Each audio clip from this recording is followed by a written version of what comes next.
Hey guys, welcome back to another Polygel nail design set. So this is my St. Patrick's Day set. They actually came out really pretty. I'm not a big fan of green. I just always feel like it's meant for Christmas, but I actually really like these. And they were an eye opener to realize that green can actually be a very pretty color. Okay, so this here, already did my prep and everything, forms on peel off base coat. I actually did a video previous to this one on why my nails lift or why I get pop offs. And in that video, I kind of do a detailed video or whatnot. It's detailed on the many of different reasons why your nails may pop off or why you may get lifted. But in that video, I kind of break it down on how I do my prep routine. It's not a whole lot to it, but I do break it down in that video. And so if, you really need to see or know how I do my prep, I definitely suggest go check it out. That video was why I get lifting or why my nails pop off. On top of, again, it was very detailed for those particular reasons for lifting and pop off. And so if you're somebody who's still going through that or dealing with that, definitely check that video out. I do think it will be helpful to someone. But okay. All right, so here I just put that polygel on that nail and then kind of beginning to work it into a slant. Actually, for this video, I am going to focus on the pointer finger and the middle finger, only because the designs were a little different on the two of those fingers. And I wanted you guys to see that whole application process, or just that whole process altogether for those two nails. So it is the pointer finger and the middle finger. All right, so the polygel that I am using for my nail bed is from iGel Beauty. And this is either pink nude or nude pink, one of those two. I can't quite remember which order the words were in, but that is the color I'm using. And then I'm just going to take my polygel after squeezing it on that form and just kind of put it in like a ball. Like I like to just put that bead all together. And so that way when I start working around the cuticle, it's already kind of rounded. And so at this point, I just need to lightly tap it back towards that cuticle area. So when I work around my cuticles, I use light pressure. So I'm barely tapping that polygel down, and then I'll just smooth out all of the extra. But I said this many a times before, I really do take my time when it comes to my cuticle area. And although my cuticles are not the best, my application is not the best, I am not a professional, I do try to make sure I get that cuticle as clean as I possibly could for that set. All right, so I'm just going to make this one into like a V or bring it down to somewhat of a point. And the middle finger and ring finger have the same design, but just so we ain't got to go through that on every finger. This green, I got it from AliExpress. I think I did still see this brand floating around on there. If so, I will give you guys the link. If not, I'm sorry. But I did get this polygel like 3 years ago.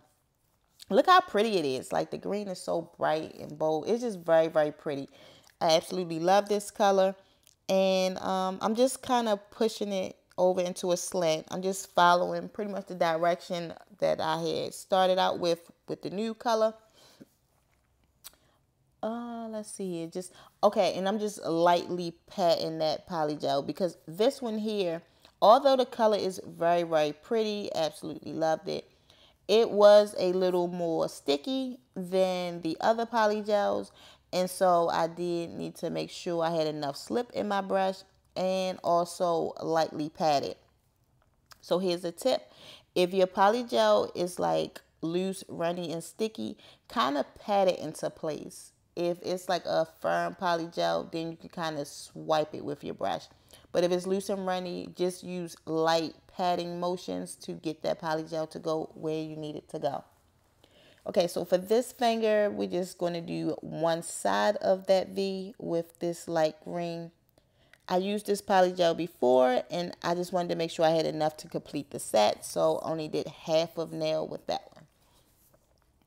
This white is from iGel Beauty. It is just white. I never tried their white. It's like this is a bright white. Like I have Snow Night from them, and then I have Milky White. But this one is like a bright, bright white. Very, very pretty, very bright as you can see. No problems with it. I don't have any issues with iGel Beauty Polygel anyway. And so it was very nice. Now, the white polygel, it does cure a little on the softer side. Honestly, I have never had a white polygel from any brand that cured very hard. Like they all just seem to cure like wet baking soda to me. But I'm just going to go ahead and do the same thing with this white on this middle finger. Just do the other side of that V. But the color was very, very bright and very white. So if you're looking for a bright white polygel that's easy to use, iGel will be a good option. This one here this is why I call green a Christmas green. Like anytime I see this shade of green, it just reminds me of Christmas. And I just was never a big fan of it. And I know this green is used for other holidays and all throughout the year, rainbows and stuff like that. I just always just see Christmas when I see this color, and that's why I kind of stay away from it. But I absolutely love this set. I love the color. Actually, this green was nothing real special. I feel like every kit that have a green in it have this shade of green. All right, so for this one, I'm just kind of slanting that one also. And then giving that a quick cure. So every time my hand disappears from the screen, I'm going into the lamp to do a quick cure. A quick cure for me is somewhere like in between 8 to 10 seconds. I really can't say exactly how long it is. I just kind of put my hand in for a few seconds and then kind of pull it out. But if I had to guess a number, 8 to 10 seconds, quick cure. I'm just curing it hard enough where as though it don't move. And each time I do a color or a color block, I'm giving a quick cure. You know, that's why I actually like to do color blocking, because I feel like it don't take a lot of thought. I feel like you can just put a bead on there, kind of push it somewhere on there and file, and it'll come out as some sort of design. Like it just don't take a whole lot to do color blocking, and I think that's why I tend to stick with that. But this green here is a glitter green. It is from Morvan. This one I got from Amazon. I know for me, this particular tube, this was the last set I was getting out of this green. But I do believe a few other brands have this glitter green. I do not, the kit that I got this glitter green from is not available on Amazon anymore. A lot of my polygels I had bought many of years ago, and every polygel I have will get used at some point. So I do apologize, guys. Some of them just aren't being sold anymore, although I'm still using them. So I can't always give you guys the links because they aren't available anymore. But I have to use every tube of polygel I have ever purchased. But all right, so let's get back to the nails. Going in with this white again. And all I was doing was just rotating out the colors that I had onto that nail. And boom, there we go. We have like a, I don't know, a slant / thin line for the white for that middle finger, I guess. I don't know. Okay, finishing up with this light green. And you know what? This green here, it was like gooey in a sense, like gummy in a sense. I don't know if that makes sense, but whatever it was, I like this color, and if they still have it, I definitely will buy it again. Even though it was a little irritating to use, I absolutely like the color. But now I'm just going to finish off this pointer finger with this green, just bringing it down to my desired length, and then square it off. You know, I do want to do like a stiletto nail someday, some point. Okay, so for this middle finger here, you can kind of see a little better. I was a little undecided on what I wanted to do there, but you can see how it was like gummy, like it kind of separated and stuff. And so I had to kind of like pat it all in place, and then I took this clay tool or this cake decorating tool and kind of pushed it all back up off my form and pushed it all back together, and gave this one a slight V. Now, on my Instagram, Msbrittenynails, I do have a reel on there that kind of talks about what happens when you use too much slip or not enough slip in your breath. I'm sorry, too much slip and just the right amount of slip. And for that little moment there, I did use too much slip, and that is why that polygel kind of separated the way it did. But you live and you learn. All right, so getting then here, we just went in with the nude. Just finished it off, wasn't too much to it. Just finished off the nail, squared it off, connected it to the green. Here is the final product. I know to you guys it may look like a lot of filing, but to me it really wasn't that bad. Like I was able to work with that. Here are the bottles, tubes, brands, colors that I used. Okay, for filing, I went in with a green coarse bit. I usually like to start out with a 2-time coarse bit, but because the white and the light green didn't cure very hard, I didn't want to dig too deep into the polygel, creating a bunch of dips and lumps. And so I went in with the green one. And the green one, I'm just debulking the nails, just taking away as much bulk as I can with that bit. And I do that on all of the nails. Here's just different angles of me removing it. And then I went in with a fine bit. These are long burl bits. I get them from AliExpress, but Amazon also sell them. Great for long nails. Now this fine bit just helps to make sure that all my lines are clean, smooth out the top surface of that nail, removing any dips or lumps or whatever that the green bit may have made. And then I'm going in with my hand file. Please, please, please, if you don't take nothing from my videos, make sure you hand file. I feel like hand filing is what gives that nail that pretty look. Hand filing also remove those dips and lumps. So if you go into top coat and your nail just look wavy, it's because you either not filing with your hand file or you're not filing enough. And so please, please don't skip out on hand filing. Take your time, go in and use that hand file.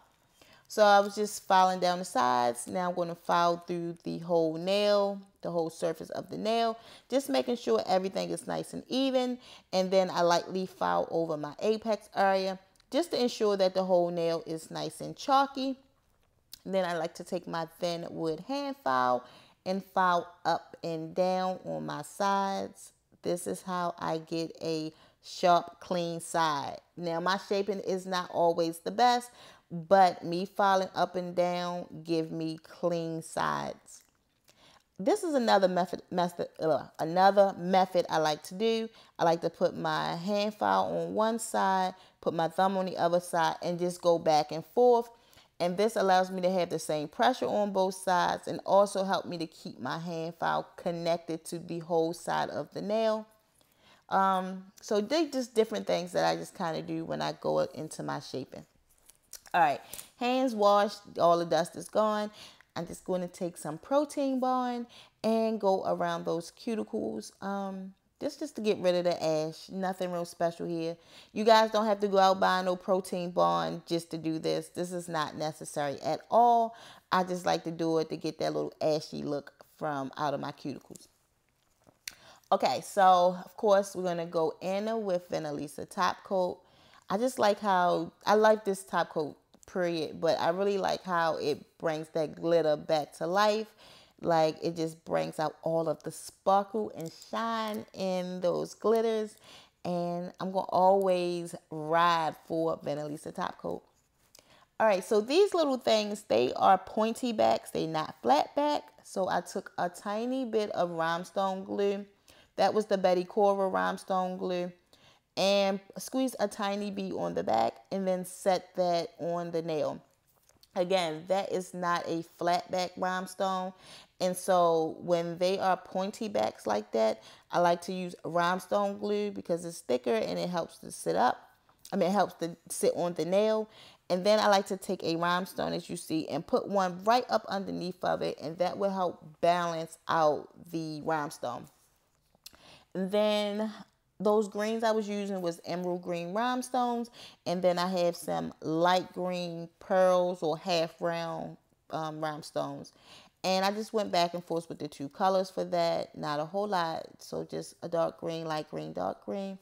Wipe off the extra top coat. and then cured it. For this one, I just took 3 of those light green half rounds, and they are in a size 2. If you guys care to know the size, they are a size 2, which are really small. And then this is a 1.5 a 1.5 emerald rhinestone. But here are the nails after I'm finished. I did add a little cuticle oils to those fingers, but I feel like when I record in the light, they look so much better. So here is the final product. But thank you guys so much for taking out the time to watch my videos. I greatly appreciate you all, and you all should know by now, I will talk to you guys in the next video. Bye.